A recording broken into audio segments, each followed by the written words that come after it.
The Fete of God Healing Ministry.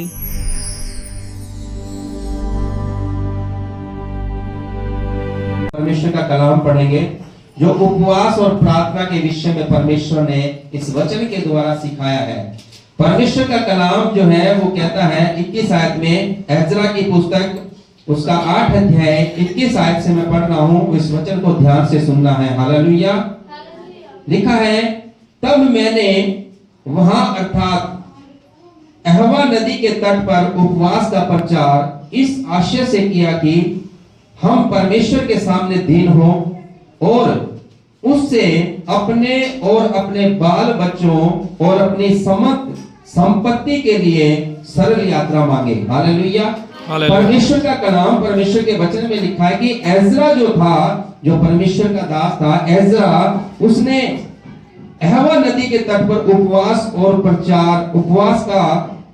प्रचार किया और उससे कहता है कि दीन होकर, परमेश्वर के सामने दीन होकर जो है अपने बाल बच्चों समझ संपत्ति के लिए सरल यात्रा मांगे कि हम जब जिस यात्रा में हम जा रहे हैं वो यात्रा हमारी सरल हो जाए, उसमें ना तो कोई बैरी आए, ना कोई रोकने वाला आए, ना कोई शैतान आए, ना किसी प्रकार की हमें किसी प्रकार की कमी घटी हो, ना तो धन संपत्ति की कमी हो, ना हमारे खाने। प्रार्थना किया और उपवास के लिए एजरा ने सब लोगों से कहा। हालेलुया। आज परमेश्वर का कलाम यहाँ पर कहता है कि उसने सरल यात्रा मांगी परमेश्वर के सामने, लेकिन परमेश्वर का आगे कलाम कहता 22 आयत में, क्योंकि मैं मार्ग के शत्रुओं से बचने के लिए सिपाहियों का दल और सवार राजा से मांगने से लज जाता था। हालेलुया।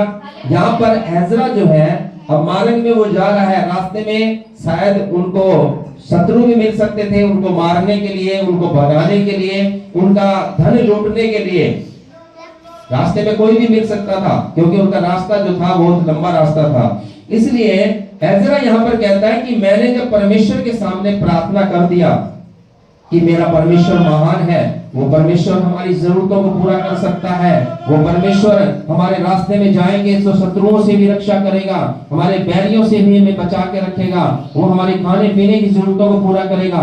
हम प्रार्थना करते हैं ऐसा, और ऐसा ही एजरा ने भी प्रार्थना परमेश्वर के सामने किया था। इसलिए वो कहता है कि अब मैंने परमेश्वर के सामने प्रार्थना कर दिया, मैंने उपवास के साथ परमेश्वर के सामने बोल दिया कि परमेश्वर तो मेरी जरूरतों को पूरे करेगा, तो मैं अब ये नहीं कह सकता राजा से कि राजा रास्ते में जाने के लिए मुझे अपने सिपाही दे दे, क्योंकि रास्ते में शायद शत्रु होंगे, वो हमें मार देंगे, शत्रु होंगे हमारा धन संपत्ति लूट लेंगे। ऐसा एजरा कहता है कि मैं अब राजा के सामने ये नहीं कह सकता कि अपने सिपाहियों की पलटन मेरे पीछे पीछे भेज, ताकि वो अगर कोई शत्रु मिल जाए तो वो शत्रुओं से लड़ाई करें और लड़कर हमें सही रास्ता आगे जाने के लिए मिल जाए। हालेलुया। क्योंकि हमारा विश्वास होना चाहिए। एजरा का ऐसा विश्वास था कि मैं राजा से नहीं कहूंगा कि मुझे सिपाही दे दे हमारी रक्षा के लिए, हमारी सहायता के लिए, क्योंकि मेरा विश्वास परमेश्वर पे है और परमेश्वर ने ये कहा कि मैं तेरी सहायता करूंगा, क्योंकि मैंने प्रार्थना में परमेश्वर पे प्रार्थना करके किया है और मैंने विश्वास के साथ परमेश्वर के साथ सामने वायदा किया है। हालेलुया। जब हम एक वायदे की प्रार्थना करते हैं उपवास के साथ, तो सच में वो परमेश्वर पे हमारा विश्वास होना चाहिए। जैसा एजरा ने कहा कि मैं सिपाहियों का दल और सवार राजा से मांगने से लजाता था, क्योंकि हम राजा से यह कह चुके थे कि हमारा परमेश्वर अपने सब खोजियों पर भलाई के लिए कृपा दृष्टि रखता है और जो उसे त्याग देते हैं उसका बल और कोप उनके विरुद्ध है। हालेलुया। देखिए परमेश्वर क्या कहता है, कहता है वचन में लिखा है, एजरा कहता है मैंने परमेश्वर से बोल दिया है और परमेश्वर से कह दिया है कि वो परमेश्वर जो है अपने खोजियों के ऊपर भलाई भी करता है, उनके ऊपर कृपा दृष्टि भी रखता है और उनकी सहायता भी करता है। लेकिन परमेश्वर का वचन कहता है और जो उसे त्याग देते हैं वो उसका बल और कोप उनके विरुद्ध उठता है। परमेश्वर का बल, परमेश्वर का क्रोध किन के ऊपर उठता है? जो परमेश्वर को त्याग देते हैं। ऐसा राजा के सामने एजरा ने बोला था। हालेलुया। अगर वो राजा के सामने वापस ये कहता कि नहीं, रास्ते में हमारे लिए दल भेज दो, हमारे लिए सिपाही भेज दो, हमें डर लगता है रास्ते में, तो क्या होता? एजरा ये चाहता था कि परमेश्वर की निंदा ना हो। अगर वो ऐसा कहता तो क्या होता? परमेश्वर की निंदा होती और उसका विश्वास परमेश्वर से कम हो जाता। इसीलिए उसने राजा के सामने ये बात नहीं कही कि हमें सिपाही भेज दे, क्योंकि उसने पहले ये बोल दिया था कि हमारा परमेश्वर हमारी मार्गों में रक्षा भी करेगा, हमारी सहायता भी करेगा, हमें हर दुष्टों से भी बचाएगा, हर एक विरोधियों से भी बचाएगा और वो हमें अपने स्थान पे पार लेकर जाएगा। हालेलुया। इसलिए वो कहता है इसी विषय पर हमने उपवास करके अपने परमेश्वर से प्रार्थना की और उसने हमारी सुनी। हालेलुया। एजरा क्या कहता है? हमने क्या किया? उपवास करके प्रार्थना की। ये उपवास करना और प्रार्थना करना हमारे लिए जरूरी है, क्योंकि एजरा कहता है इस बात में कि हमने उपवास भी किया और प्रार्थना भी किया और परमेश्वर ने हमारी सुन ली। आज हम उपवास के साथ जब प्रार्थना करते हैं अपने दुखों के लिए, बीमारियों के लिए, अपने कर्जों के लिए, अपनी हर जरूरतों के लिए जब परमेश्वर के सामने प्रार्थना करते हैं दीन होकर, नरम होके, तो प्रार्थना हमारी परमेश्वर जो है वो सुन लेता है। Hallelujah, hallelujah.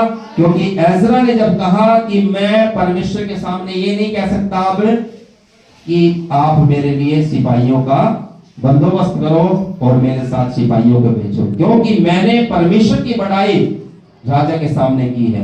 अब राजा के सामने ही मैं परमेश्वर की निंदा नहीं कर सकता। मैं राजा को ये नहीं कह सकता कि मेरा परमेश्वर जो है वो कुछ नहीं कर सकता। Hallelujah, hallelujah. हमारा परमेश्वर सब कुछ करने की सामर्थ्य रखता है। हालेलुया। अभी गीत गाया था कि मेरे परमेश्वर के लिए सब कुछ क्या है? पॉसिबल है। हालेलुया। मेरे परमेश्वर वास्ते सब कुछ पॉसिबल है। हालेलुया। हमारे परमेश्वर के लिए सब कुछ पॉसिबल है। ऐसा कुछ नहीं कि हमारा परमेश्वर नहीं कर सकता। हम ना तो किसी जादू टोने पे विश्वास करें, ना हम किसी तंत्र मंत्र पे विश्वास करें, ना हम किसी झाड़ फूंक पे विश्वास करें। हमारे परमेश्वर पे विश्वास करें। जो भी काम करें हम परमेश्वर का नाम लेकर करें, क्योंकि हमारा परमेश्वर वो सच में आशीष देने वाला परमेश्वर है। और दाऊद, खुदा के कलाम में लिखा है, दाऊद ने परमेश्वर के सामने प्रार्थनाएं की हैं। बहुत ज्यादा प्रार्थनाएं दाऊद ने की हैं। हालांकि दाऊद ने एक बार गलती भी कर दी, और जब गलती की तो उसने रो रो के प्रार्थना किया परमेश्वर के सामने और गिड़गिड़ा के प्रार्थना किया। यहाँ तक बाइबल में लिखा है कि वो रो रो के अपने बिछैनों को गिला कर देता था, अपने बिस्तरों को गिला कर देता था अपने आंसुओं के साथ। क्या हम इतना रो सकते हैं? क्या हम रोते हैं? इतनी प्रार्थना करते हैं? नहीं। दाऊद इतना बड़ा राजा होने के बाद भी परमेश्वर के सामने घुटने टिकाता था, रोता था, सोते सोते प्रार्थना करता था, अपने बिछौनों को भी गीला कर देता था अपने आंसुओं से। हालेलुया। मेरे साथ परमेश्वर के कलाम में पढ़ेंगे भजन संहिता उसकी 6 अध्याय पहली आयत से लेकर और 6 आयत तक। Hallelujah. The Faith of God Healing Ministry